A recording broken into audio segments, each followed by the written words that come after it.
We clearly have an absolutely insane amount of book mail to open today. So I actually have 6 sets of Harry Potter books. These are all the books that I have multiple copies of. It's day 6 of reading all 140 books on my physical TBR. Floor-to-ceiling bookshelves bursting at the seams, weekly book mail unboxings of at least a dozen packages, and TBR lists that encompass more books than anyone could possibly read within the next 5 years.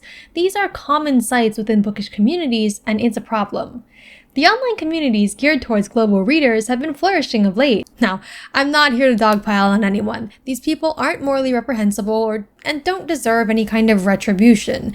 They can do what they want with their money and their lives. However, in the bookstore and its online counterparts, the symptoms of overconsumption are blatant.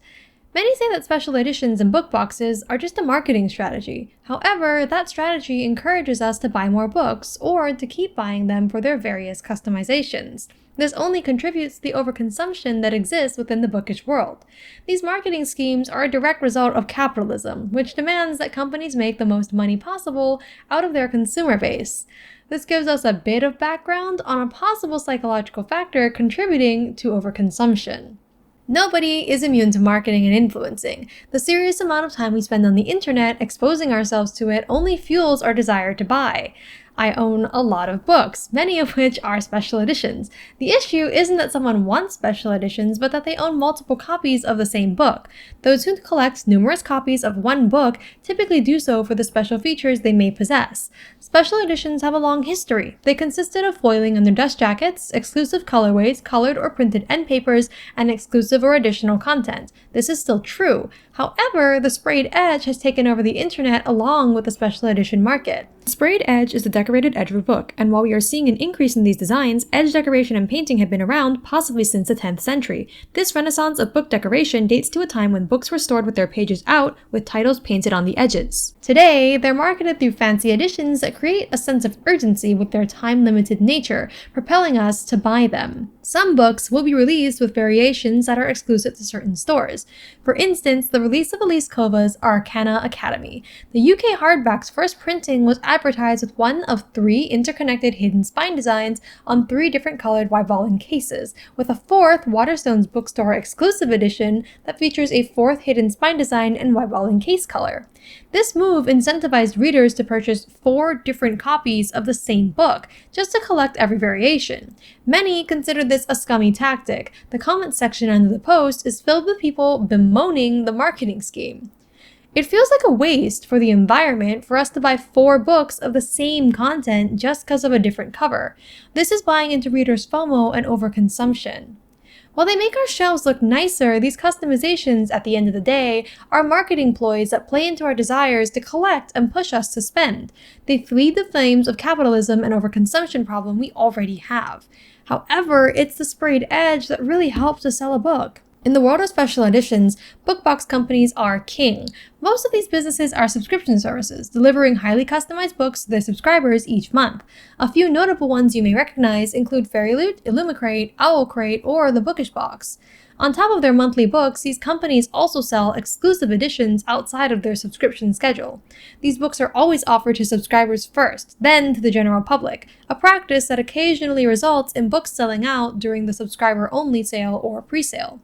These companies also tend to release special editions of the same books. The sensible thing to do would be to pick your favorite and buy just that one. However, some people will buy every single edition available.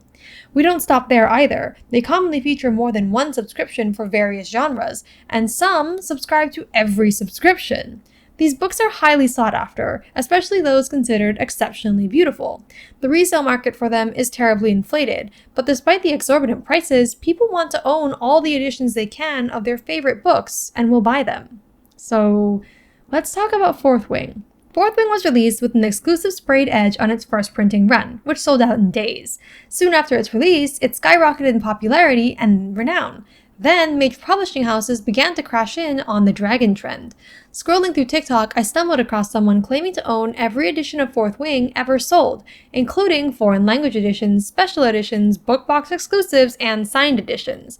I would be inclined to believe that they were a statistical outlier among the bookish community, a Spider's Georg, if it weren't for the increasing number of people boasting the same or similar things.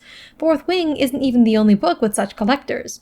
Prior to its popularity boom, I stumbled across the occasional collector once in a while, and their collections were usually reasonable, relatively speaking. The advent of Fourth Wing, however, brought the fanatic collectors to the surface, or perhaps it just made the fanatic collecting more acceptable. Infamous for having innumerable special editions, when the first printing with sprayed edges sold out in days, people realized how lucrative special editions could be, and edition after edition began rolling out. Many barely differed from one another and were considered a cash grab designed to take advantage of the book's popularity. On top of this, international editions increasingly popped up on collectors' shelves outside of their home country. Knowledge about where and how to get foreign editions used to be relatively niche, but seeing so many international editions tells me that it's become common knowledge. The first time I imported a book from the UK was about 2 years before Fourth Wing's release. It took hours of research, and I took a risk to buy the book. Thankfully, it worked out, but people are importing on a scale I've never seen before. Obtaining international editions now, compared to when I first started, is incredibly easy. The open access to these books allows consumers to purchase them at higher rates, thus the advent of people who have dozens of copies of one book. These large collections could be considered too much. After all, owning something for the sake of having it doesn't have a point, right? As long as humans have walked the earth, we have collected stuff we don't need. It feels almost natural. However, our urge to collect may not be so innate. A study from the University of Arizona posits that collecting behavior is driven by our personalities and the times we live in. They found that collecting is driven by the desire for control, a psychological need to manage one's environment, especially during chaotic times. Looking at our circumstances, the psychological push to collect based on uncertain times is undoubtedly present. This isn't the only thing pushing us to collect, though. The urge to complete collections was strong among those who scored high in desire for control. Personality-based collecting likely encompassed the collecting of the past, where the most avid collectors were driven by their personalities and interests. Today, collecting plays a role in overconsumption. We collect various editions and extraneous items related to favored books and authors. While in moderation, it's no issue, it's when we see book hauls and bookshelves bloated with items that overconsumption is brought into the conversation. It's even more concerning that this is seen as an ideal. On almost any given book haul or mass unboxing video, comments proclaiming the desire to live up to the consumerism displayed or advertising similar hauls run rampant.